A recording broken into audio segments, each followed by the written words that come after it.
اشرف الاولین والآخرین سید الانبیاء والمرسلین وخاتم النبیین وآلہ طیبین الطاہرین المعصومین. اما بعد، قال اللہ تبارک و تعالی فی کتاب المجید و فرقان الحمید و قولہ الحق. بسم اللہ الرحمن الرحیم. اہدنا الصراط المستقیم صراط الذین انعمت علیہم. صلوات کرو.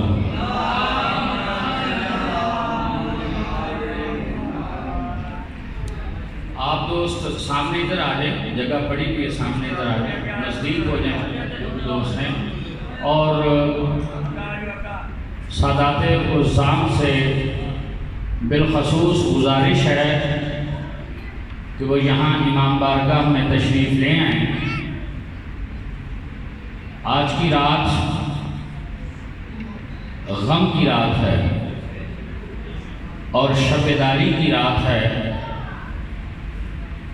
دنیا کا کوئی مسلمان اس بات سے ناواقف نہیں ہے کہ آج نواسہ رسول صلی اللہ علیہ وآلہ وسلم اپنے اہل بیت کے ساتھ میدان کربلا میں چند گھنٹوں کے مہمان ہیں. برادران اسلامی، آج کسی لمبے چوڑے خطاب کی ضرورت نہیں ہے. جو شخص بھی عشق مصطفیٰ کا دعویٰ رکھتا ہے اور اللہ اور اس کے رسول سے سچی محبت کرتا ہے، اسے پتہ ہونا چاہیے کہ حسین منی و انا من الحسین آج میدان کربلا میں اپنے ششماہی بچے سے لے کے اور مخدرات عصمت و طاہر بیویوں کے ساتھ تنہا موجود ہیں اور چاروں طرف دشمن کا گھیرا ہے. یہی وہ رات ہے کہ جس رات میں امام علی مقام علیہ السلام نے اپنے تمام اصحاب کو اکٹھا کیا اور حجت تمام کی، اور اس وعدے کے ساتھ کہ اگر کوئی یہ سمجھتا ہے کہ یہاں تک میرا ساتھ دینے کے بعد وہ کسی آزاد سے اور اللہ کے فضل و کرم اور جنت سے محروم رہ جائے گا، تو میں حسین وعدہ کرتا ہوں کہ اسے جنت ضرور ملے گی. لیکن اگر لوگ یہ چاہتے ہیں، یہ لوگ جو میرے دشمن میرے چاروں طرف اکٹھے ہیں، یہ صرف میرے حسین کے خون کے پیاسے ہیں، اگر کوئی شخص یہ چاہتا ہے، جانا چاہتا ہے واپس، تو وہ جا سکتا ہے. آپ حضرات کی یہ تمام جو تاریخی حقائق ہیں سنے ہوئے ہیں کہ امام علی مقام علیہ السلام نے آج ہی کی رات اپنے رفقا کو جب اکٹھا کیا اور یہ ارشاد فرمایا، تو کچھ لمحے توقف کے بعد مولا غازی عباس سے یہ کہا کہ عباس چراغ گل کر دو. پڑھا تو یہ جاتا ہے کہ شاید کوئی شرمساری کی وجہ سے نہیں اٹھنا چاہتا تو وہ رات کے اندھیرے کا سہارا لے کر جا سکتا ہے، مگر ایسا ہرگز نہیں تھا، بلکہ یہ ایک حجت تمام کی گئی کہ جو آئے ہیں وہی تو عاشق رسول ہیں، وہی تو ہم اہل بیت کے حق کو پہچاننے والے ہیں۔ تو برادران اسلامی، مجھے چند اہم خاص باتیں آج کے حوالے سے عرض کرنی ہیں۔ میں ایک بار پھر گزارش کروں گا کہ وہ حضرات جو باہر ہیں وہ تشریف لے آئیں۔ بیاں سر شہادت کی اگر تفسیر ہو جائے، بیاں سر شہادت کی اگر تفسیر ہو جائے تو مسلمانوں کا قبلہ روضہ شبیر ہو جائے۔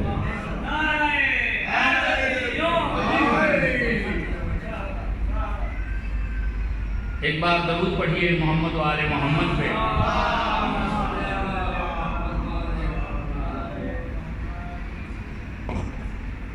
برادران اسلامی، یہ کربلا بپا کی ہوئی تھی۔ کربلا کا یہ جو دردناک واقعہ ہے یہ ہوا کیوں؟ صرف چند لمحوں کی آپ کو زحمت دوں گا اور میننگ فل بات کرنا چاہوں گا اپنی ذمہ داری کے ساتھ کہ کربلا نماز کے لیے نہیں ہوئی۔ نماز کو کوئی خطرہ نہیں تھا، نہ حج اور زکوٰۃ کے لیے ہوئی۔ حج اور زکوٰۃ کو بھی کوئی خطرہ نہیں تھا۔ اگر خطرہ تھا اور اس وقت موجود تھا تو اپنی بات بعد میں کروں گا۔ جناب ہمشیرہ امام علی مقام علیہ السلام کا ایک جملہ آپ کی خدمت میں عرض کرنا چاہتا ہوں جو دربار یزید میں آپ نے ارشاد فرمایا کہ اگر میرے بابا علی کی ولایت آپ کے دلوں اور آپ کی زبانوں پر رائج ہو جاتی تو میرا بھائی مظلوم قتل نہ ہوگا۔ یہ کربلا بپا ہوئی تھی ولایت علی علیہ السلام کی خاطر، اور اس کے لیے ایک بہت اہم ترین وجہ ہے جو اپنے تمام شیعہ سنی مسلمان بھائیوں کی خدمت میں عرض کرنا چاہتا ہوں، بلکہ تمام انسانیت کے لیے، کہ میرے مولا نے جب ایک مرتبہ کربلا میں خطبہ دیا تو لفظ استعمال کیا تھا ایھا الناس،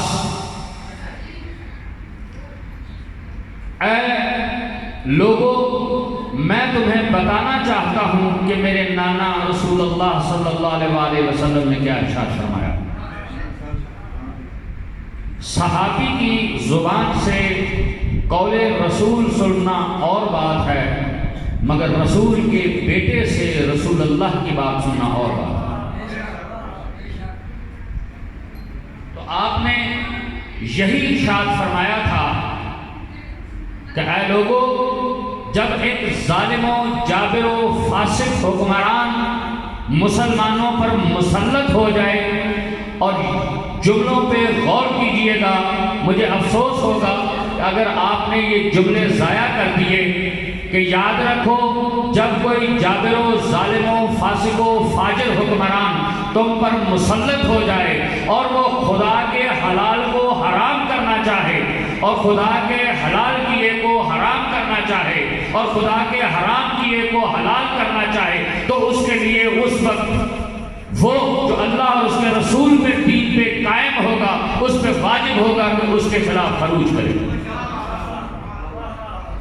میں صرف آج کی اس گفتگو میں عرض اتنا کرنا چاہوں گا کہ اسلام کو وہ خطرہ کیا تھا جس سے امام علی مقام نے اسلام کو تقویت بخشی اور اسلام کو بچایا۔ تو ایک مرتبہ درود پڑھے۔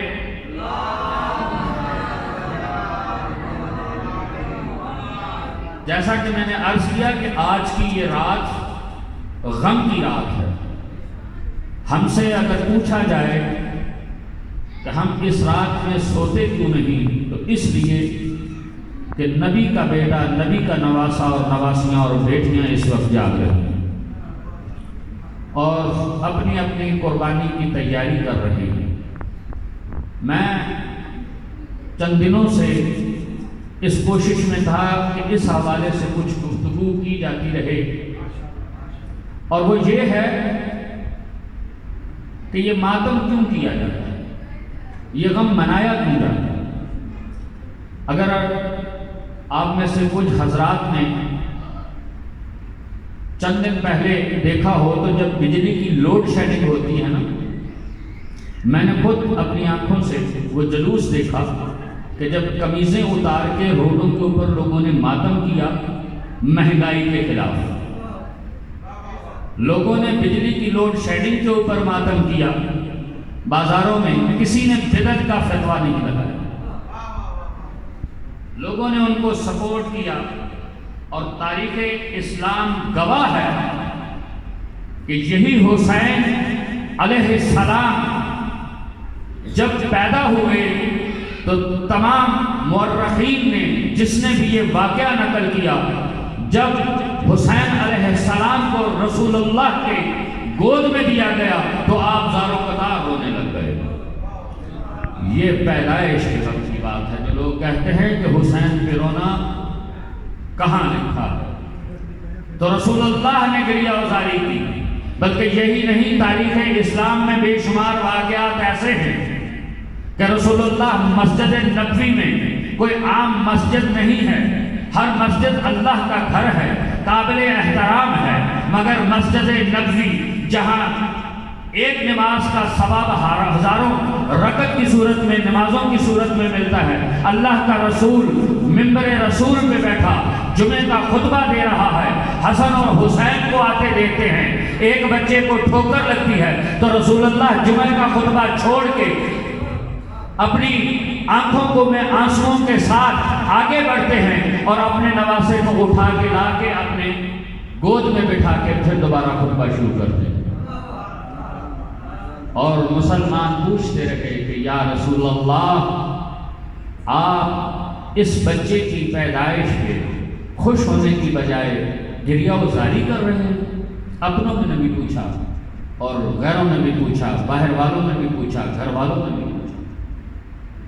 تو اس وقت حسین کی شہادت کا ذاکر خود رسول اللہ صلی اللہ علیہ وسلم ہے کہ یہ وہ نواسا ہے کہ جو 3 دن کا بھوکا اور پیاسا شہید کر دیا جائے گا۔ یہ روایات کی بات کر رہا ہوں، اور جہاں تصریح کرتا چلوں، بہت ساری چیزیں ایسی کہ جو میں اکثر کہتا رہتا ہوں، روٹین سے ہٹ کے کہتا رہتا ہوں۔ یہ جو کہا جاتا ہے نا کربلا میں 3 دن کے پیاسے تھے، یہ بات بھی غلط ہے۔ کربلا کے یہ شہید 7 دن کے پیاسے تھے۔ 2 محرم کو ہی جب خیمے اٹھوا دیے گئے تو بڑوں نے پانی پینا چھوڑ دیا تھا کہ جو تھوڑا بہت پانی مشکیزوں میں ہے وہ بچوں کے کام آ سکے، تو یہ بڑے تو 2 محرم کے پیاسے تھے اور یہ 7 دن کے پیاسے، اور وہ جو تھوڑا بہت پانی بچوں کے لیے بھی رکھا گیا تھا وہ بھی 7 محرم کو ختم ہو گیا۔ اب 7 محرم سے علی اصغر بھی پیاسے ہیں، سکینہ بھی پیاسی ہے، اور تمام اہل بیت السام اور امام علی مقام کے رفقا بھی پیاسے ہیں۔ عرض صرف یہ کر رہا تھا آپ حضرات کی خدمات عالیہ میں کہ بی بی ام سلمہ کی روایت بھی ہماری کتابوں میں موجود ہے کہ رسول اللہ صلی اللہ علیہ وسلم خواب میں تشریف لائے اور اس عالم میں لائے کہ آپ کی زلفیں بکھری ہوئی تھی، ان میں خاک تھی، چاک گریبان تھا، آنکھوں میں آنسو تھے، اور ہائے حسین کی صدا تھی، جس عالم کو دیکھ کے جناب بی بی ام سلمہ بیدار ہوتی ہیں، گھبرا کر اٹھتی ہیں اور جا کے فوری طور پہ اس مٹی کو دیکھتی ہیں جو رسول اللہ نے کربلا کی دی تھی کہ وہ مٹی جو ہے وہ مٹی سے خون میں بدل چکی ہے، تو وہ بھی ہائے حسین کی آواز بلند کرتی ہیں۔ یہ ہے گریہ حسین کا۔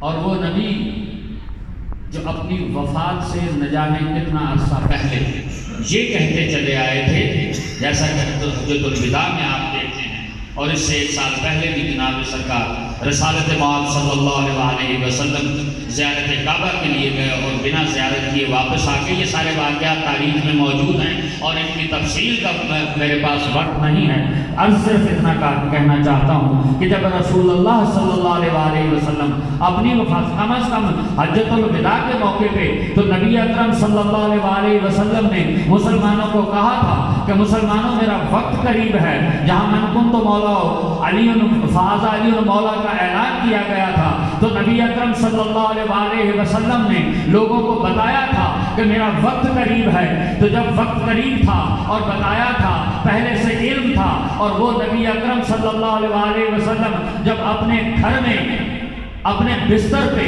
اللہ کو اپنی جان سپرد کرتے ہیں، تو اس کے بعد تاریخ میں یہ موجود ہے، میرے پاس تمام دلائل اور یہاں پہ ثبوت موجود ہوتے ہیں، پوری ذمہ داری کے ساتھ عرض کر رہا ہوں کہ جناب سیدہ عائشہ کا یہ فرمان آپ کو کتابوں میں، یہ حدیث آپ کو ملتی ہے، یہ واقعہ ملتا ہے، اور آپ لوگوں نے لکھا ہے، آپ پڑھتے ہیں کہ انہوں نے کہا کہ میں نے رسول اللہ صلی اللہ علیہ وسلم کی وفات کے بعد، جب آپ اس دنیا سے آپ ظاہری طور پر آپ نے پردہ فرمایا، آپ کا انتقال ہو گیا، تو میں نے رسول اللہ کا سر ایک تکیے کے اوپر رکھا اور اپنی دیگر جو بھی وہاں پہ عورتیں موجود تھیں ان کے ساتھ اپنے سر کے بال کھولے، اور میں کبھی ہاتھوں پہ، کبھی اپنے زانوؤں پہ اور کبھی اپنے سر پہ مارتی اور پیٹتی رہی کہ ہائے رسول اللہ اس دنیا سے چلے گئے۔ ابھی اور ثبوت آپ کو چاہیے، کیا آپ کے گھروں میں ماتم نہیں ہوتا؟ جب آپ کا کوئی اپنا مرتا ہے تو بیویاں، میں نے تو بہت دیکھا ہے، روتی بھی ہیں، پیٹتی بھی ہیں، اور جس کا کوئی پیارا اس دنیا سے گزر جاتا ہے اسے یہ ہوش نہیں ہوا کرتی کہ مردوں کا مجمع ہے، عورتوں کا مجمع ہے، حتیٰ کہ جنازہ اٹھایا جاتا ہے تو باہر دروازے تک بھی عورتیں سر پھیرتی نظر آتی ہیں آپ کو، تب کسی بدعت کا آپ کو خیال نہیں آتا۔ ہاں، مگر افسوس کہ یہ تمام باتیں آپ کو نواسائے رسول کی شہادت کے موقع پہ یاد آتی ہیں کہ رونا کہاں لکھا ہے، یہ جائز ہے، ناجائز ہے۔ تو برادران اسلامی، آپ تمام حضرات اس بات کو ذہن نشین کر لیں کہ اگر حسین علیہ السلام کی قربانی نہ دیتے، جیسا کہ کہتے ہیں اسویہ، تو دین کو خطرہ کیا؟ نام نہیں لوں گا، صرف ایک روایت آپ حضرات کی خدمات عالیہ میں، یہ باتیں واہ واہ سبحان اللہ کے لیے نہیں ہوتی ہیں، یہ تاریخ ہے، یہ ہسٹری ہے، یہ حقیقت ہے، اور اس پر غور کرنا ہے۔ مجھے بھی یہ سمجھ آتی ہے کہ تمام حضرات غور سے سنتے ہیں، لہذا ان کی توجہ اس طرف ہوتی ہے سننے میں۔ کتاب مروج الذہب میں علامہ مسعودی، ایک بہت بڑا نام ہے، وہ لکھتے ہیں کہ مسلمانوں کے ایک امیر نے، یہ میں اپنے نوجوان دوستوں کی خدمات عالیہ میں خاص طور پہ عرض کروں گا، بھائی شبیر، مسلمانوں کے ایک امیر نے جمعے کی نماز بدھ کو پڑھا۔ آپ کہتے ہیں نا کہ حسین نے کہاں دین کو بچایا، جمعے کی نماز بدھ کو پڑھا دی اور یہ کہا کہ یہی شریعت ہے۔ اور یہ تذکرۃ الخواص کے صفحہ نمبر 121 پہ، اور جس بے غیرت نے یہ اعلان کیا تھا نا کہ محمد پہ کوئی وحی نہیں آئی، کوئی اسلام نہیں، دین کا کوئی وجود نہیں، اور یہ بنی ہاشم نے ایک ڈھونگ رچایا ہے حکومت اور اقتدار کے لیے، یہ اس کے حوالہ جات میرے پاس موجود ہیں۔ میں اپنے نوجوان دوستوں کے لیے یہ کامل ابن اسیر جلد نمبر 4 صفحہ نمبر 86 پر ہے، یزید لائن نے کہا کہ رسول پر کوئی وحی نہیں ہے۔ یہ اہل سنت کی بہت معتبر کتابیں ہیں۔ یہ سب بنی ہاشم نے حکومت حاصل کرنے کے لیے ڈھونگ رچایا۔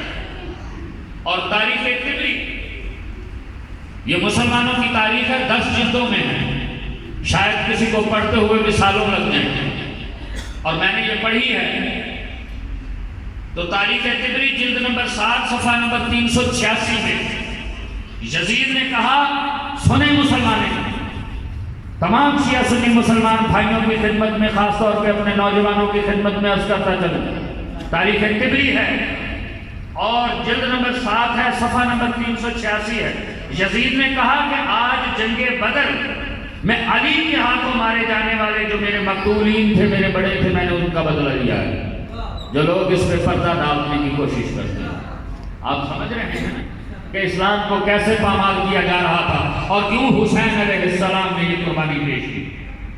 یہ ہو رہا تھا کہ محمد مصطفیٰ کی نبوت اور رسالت کا انکار ہی کیا جا رہا تھا اور اللہ کی وحی کا انکار کیا جا رہا تھا، اور یہ مسلمانوں کی طرف سے ہو رہا تھا، غیر مسلمانوں کی طرف سے نہیں ہو رہا تھا۔ یہی وہ وجہ تھی کہ امام علی مقام علیہ السلام نے اپنی قربانی پیش کی۔ بہرحال باتیں بہت ہیں، وقت کے دامن میں اتنی گنجائش نہیں۔ جیسا کہ میں نے عرض کیا کہ کربلا کا سب سے بڑا مقصد ولایت علی علیہ السلام، اور میں آج چند منٹوں میں اپنی ساری گفتگو کا خلاصہ آپ کی خدمت میں عرض کرنا چاہتا ہوں۔ جو میں نے یہ عرض کیا تھا نا کہ بہت سارے لوگ جو اسلام کے دشمن تھے، وہ اسلام اور صحابہ کی صفوں میں داخل ہو گئے تھے، جن کے دل اندر سے وہی تھے کہ جن کو قرآن نے سورہ منافقون میں اور ہر جگہ پہ، میں پوری ذمہ داری سے اس اسٹیج پہ اپنے رب کو حاضر جان کے کہتا ہوں کہ میں نے جتنا قرآن کا مطالعہ کیا ہے، خدا کی قسم ہے، ہر چوتھی آیت جو ہے وہ منافقوں کے بارے میں ہے۔ اور اس کا ثبوت اگر کوئی یہ چاہے کہ میری بات غلط ہے تو میں عرض کرتا چلوں کہ اس کی وجہ کیا تھی، کیوں ہوئے تھے۔ دشمنی تھی رسول اسلام سے اور اسلام سے، اور اس کے آگے جیسا کہ میں نے اپنی پچھلی تقریروں میں عرض کیا کہ سینہ سپر تھے رسول کے سامنے، محافظ رسول بن کر، محافظ دین رسول بن کر مولا کائنات علی علیہ السلام۔ تو ایک جنگ ہوئی، دوسری جنگ ہوئی، تیسری جنگ ہوئی، چوتھی جنگ ہوئی۔ جب جنگوں میں لوگوں نے دیکھا کہ اس علی کے ہوتے ہوئے نہ ہم پیغمبر اسلام کا کچھ بگاڑ سکتے ہیں، نہ دین اسلام کا کچھ بگاڑ سکتے ہیں، تو وہ لوگ منافقت کی لبادے کو اوڑھ کے اسلام میں داخل ہوئے کہ کلو نفس ذائقۃ الموت، ایک دن سب نے مر جانا ہے، اس محمد نے بھی مرنا ہے، تو ہم اس کے بعد اپنی من مرضی کریں گے، کون ہوگا جو ہمیں روکنے والا۔ یہ ادھر پلاننگ ہو رہی تھی اور ادھر میرے اللہ کی اور اس کے رسول کی پلاننگ ہو رہی تھی کہ تو میرے محبوب خاتم النبیین ہے، لیکن میں اس امت کو، اس دین کو لاوارث نہیں چھوڑوں گا۔ اس وقت ان لوگوں کے ارادوں کے اوپر پانی پھر گیا کہ جب میدان غدیر میں پروردگار عالم کی طرف سے اللہ کے پاک رسول نے مولا علی کا ہاتھ بلند کر کے یہ ارشاد فرمایا کہ من کنت مولا ہو فہذا علی المولا، کہ میرے بعد جو بھی جس کا بھی میں مولا محمد مصطفیٰ ہوں، اس کا یہ علی مرتضیٰ مولا ہوگا۔ تو اب ان لوگوں کے سامنے یہ ایک دیوار تھی، ایک پریشانی تھی کہ محمد کے بعد اب اس ولایت کو ہمارے سر پہ تھوپ دیا گیا، تو اب ساری کی ساری جو رسالت سے دشمنی تھی، جو رسول سے دشمنی تھی، جو اسلام سے دشمنی تھی، وہ ولایت کی دشمنی بن کر سامنے آ گئی۔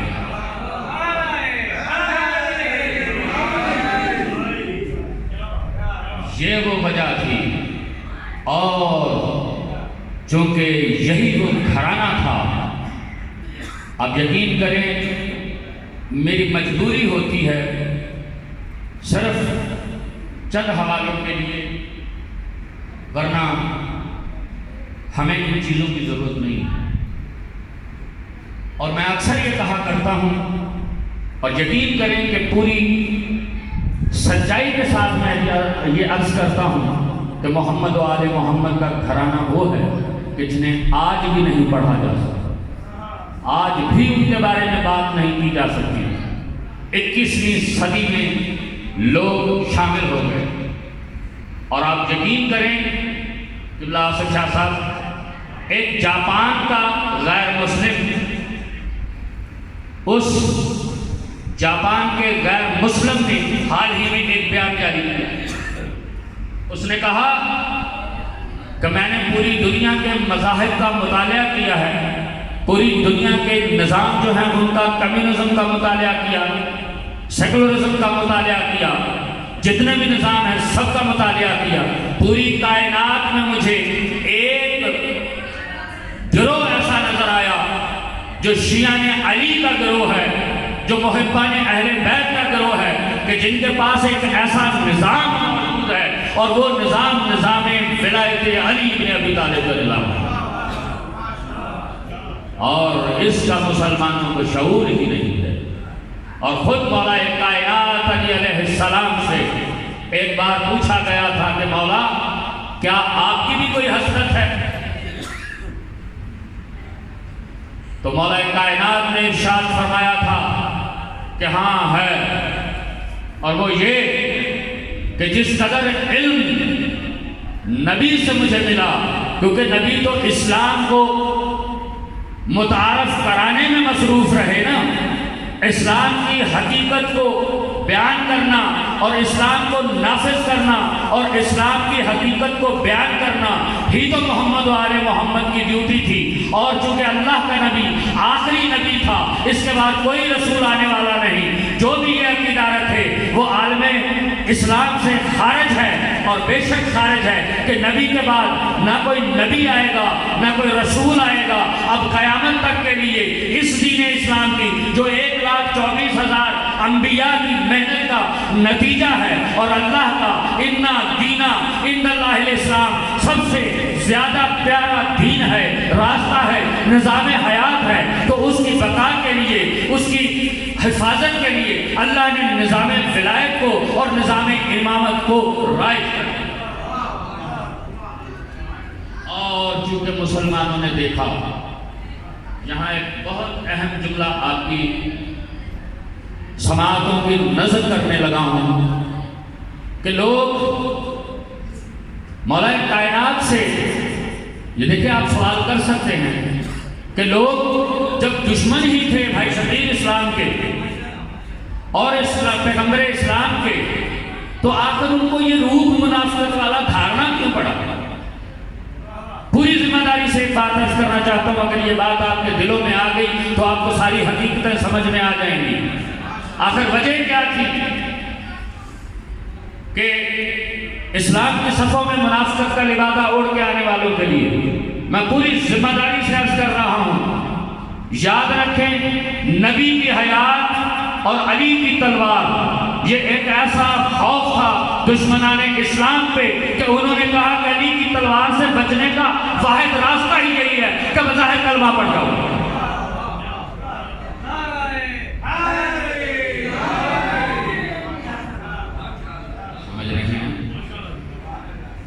تو یہ ہے وہ وجوہات کہ جن کی وجہ سے کربلا میں امام علی مقام کو آنا پڑا۔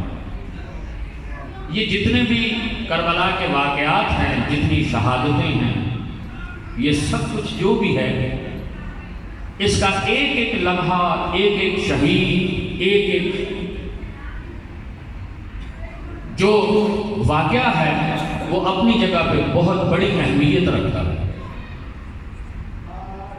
اور اس میں جو ایک ایسی بڑی حقیقت، میں اکثر یہ کہا کرتا ہوں کہ دنیا کی کوئی سائنس، دنیا کی کوئی حقیقت، دنیا کا کوئی دانشور، دنیا کا کوئی مفکر اس بات کا توڑ پیش نہیں کر سکتا، تاریخ اسلام ہی نہیں صرف بلکہ دیگر جو غیر مسلم ہیں انہوں نے بھی تاریخ لکھی، تو انہوں نے بھی اس واقعے کو، جیسا کہ ڈاکٹر ولیم ایک ہیں اس نے تاریخ اسلام لکھی اور اس نے اس میں بیان کیا کہ امام علی مقام کا سر سورہ کہف کی تلاوت کر رہا تھا، اور یہ اس وجہ سے تھا کہ لوگوں کو بتا دیا جائے کہ میرے نبی نے فرمایا تھا کہ الحق مع علی و علی مع الحق، ہم قرآن کے ساتھ ہیں، قرآن ہمارے ساتھ ہے۔ تو آؤ دیکھو، کوئی دنیا کی حکمت، کوئی دنیا کی فلسفی نہیں بتا سکتی کہ کسی شخص کا سر تک سے جدا کر دیا جائے، دھڑ کہیں پڑا ہو اور لوگ کے نیزہ کے اوپر کسی کا سر تلاوت کر رہا ہو۔ نہ تو کسی نبیوں میں یہ مثال ہے،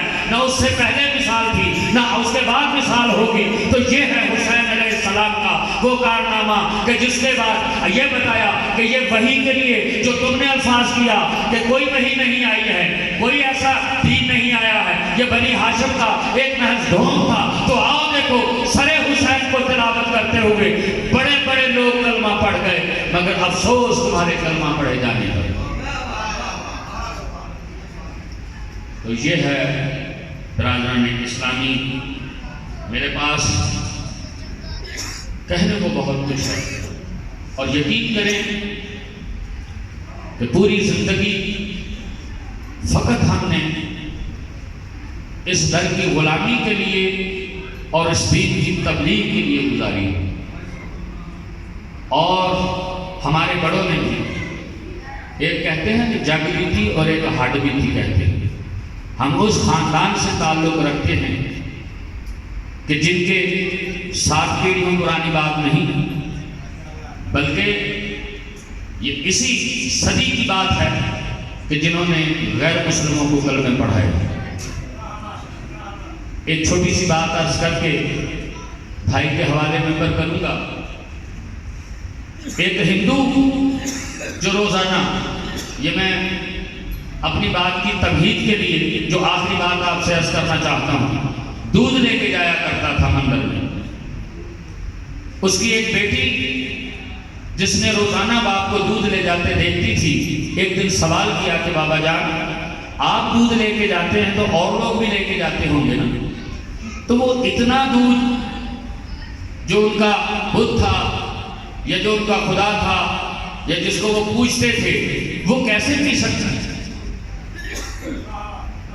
بھائی صاحب کہ وہ بت کیسے دودھ پی سکتا ہے؟ اتنا دودھ اور لوگ بھی لے کے جاتے ہوں گے۔ تو اس باپ نے حقیقت بتانا پڑی اپنی بیٹی کو کہ بیٹا وہ دودھ پیتا نہیں، ہم اس کے چرنوں میں گرا کے آ جاتے ہیں۔ اس نے کہا بابا جب وہ پیتا ہی نہیں تو آپ لے کے کیوں جاتے ہیں؟ کیوں دودھ کو جا کے ضائع کرتے ہیں؟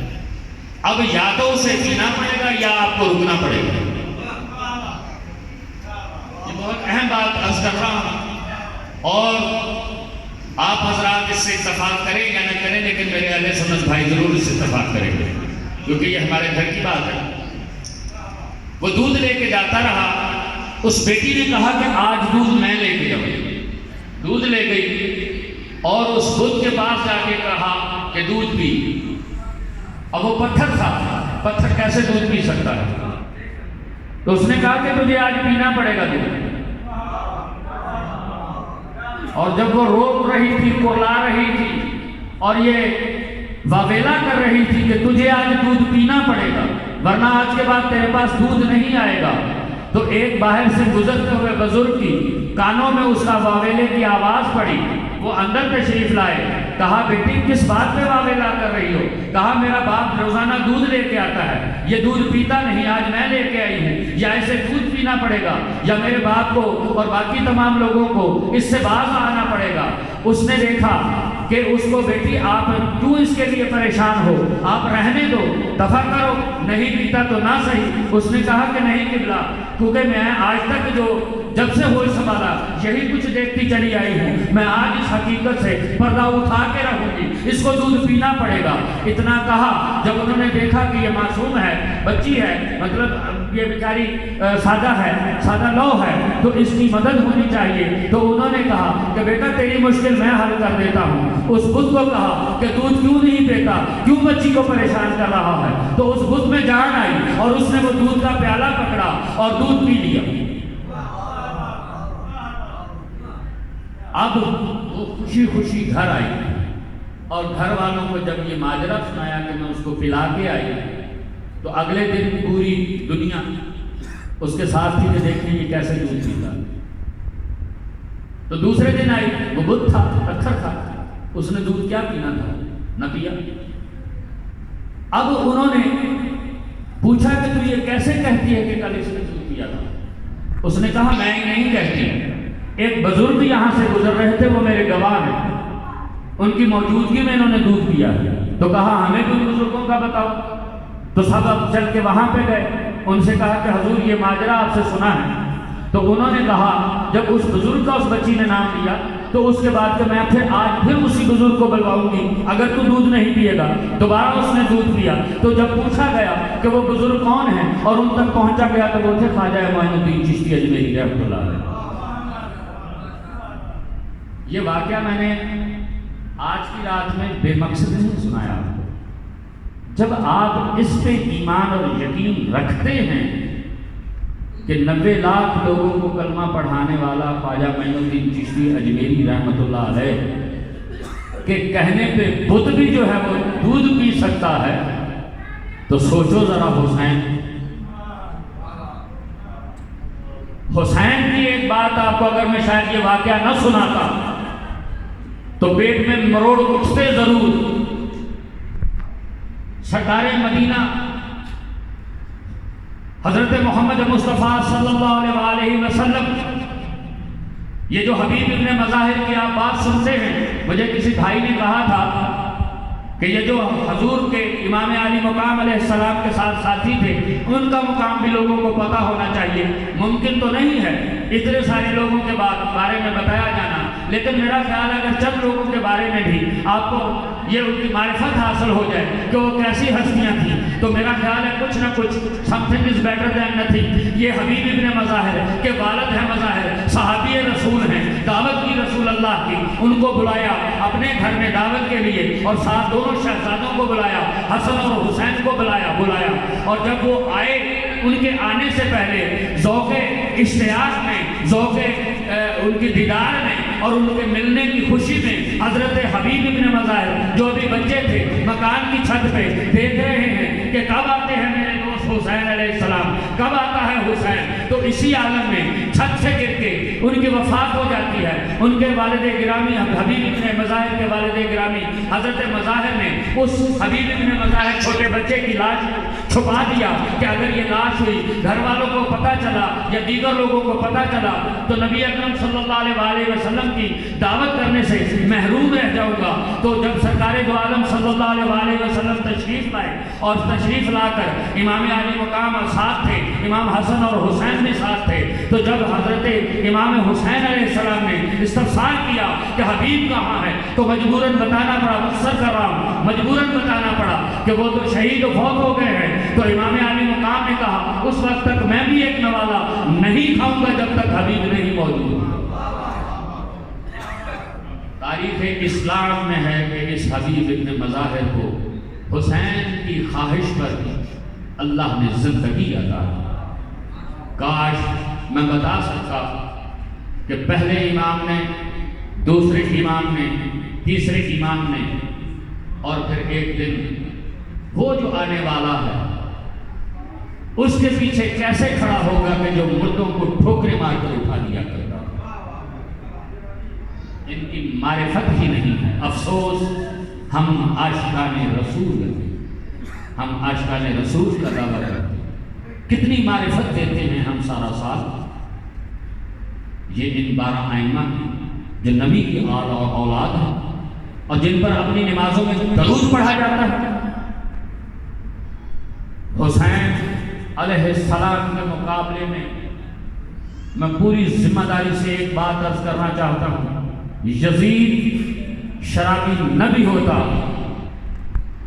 وہ بدقماش نہ بھی ہوتا، وہ زانی نہ بھی ہوتا، وہ دین اسلام کا کتنے جو بھی فرائض ہیں کتنا بھی بنا ان کا منکر ہوتا تو وہ لعنتی ایسا نہ ہوتا. کیا آج مسلمانوں میں لوگ مسلمانوں کو قتل نہیں کرتے؟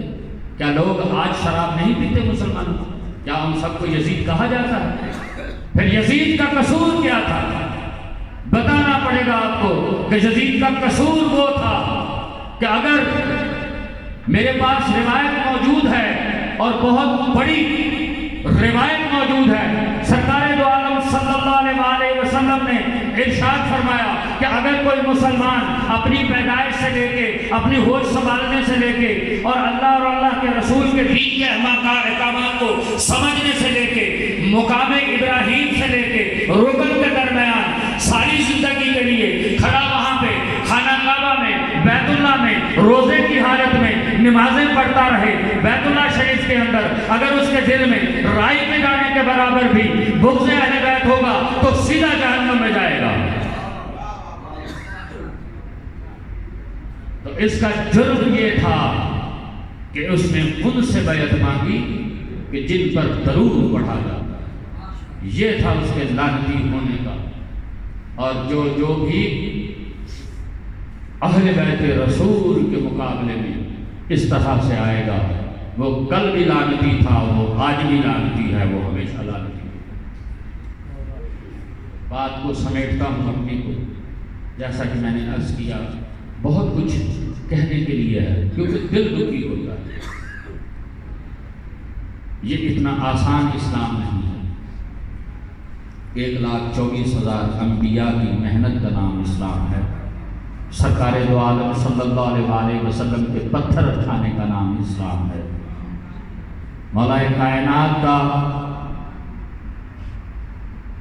پوری رات عبادت میں گزار کر اور جنگوں میں کفر کی بڑی طاقتوں سے ٹکرانے کا نام اسلام ہے۔ اور پھر جتنے جری تھے، جتنے بہادر تھے، افسوس کا مقام یہی ہے، ایک کمزور آدمی جو کسی سے بدلہ نہ لے سکتا ہو تو وہ صبر کرے تو وہ صبر نہیں کہلاتا۔ لیکن وہ کہ مولا کائنات کا ایک جملہ جو تواریخ کتب میں درج ہے کہ جب خیبر کے دن رسول اللہ سے اس نے جہاد لے کے آگے بڑھے تو پوچھا تھا کہ یا رسول اللہ کب تک جہاد کروں؟ فرمایا علی کب تک لڑ سکتے ہو؟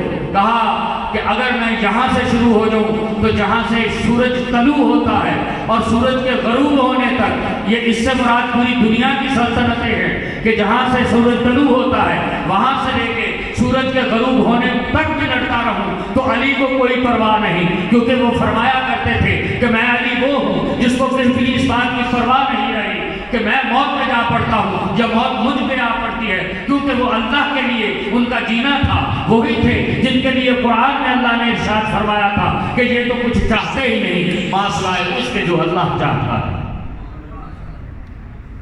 تو یہ عظیم الشان ہستیاں کہ جو اتنی طاقت رکھتی تھی اور روئے زمین کی اللہ کی سب سے برگزیدہ ہستیاں، کبھی مت ذہن میں یہ سوال لائیں کہ علی اصغر 6 ماہ کے تھے۔ کسی بہت بڑے عالم دین کا یہ جملہ ہے، صرف 2 جملے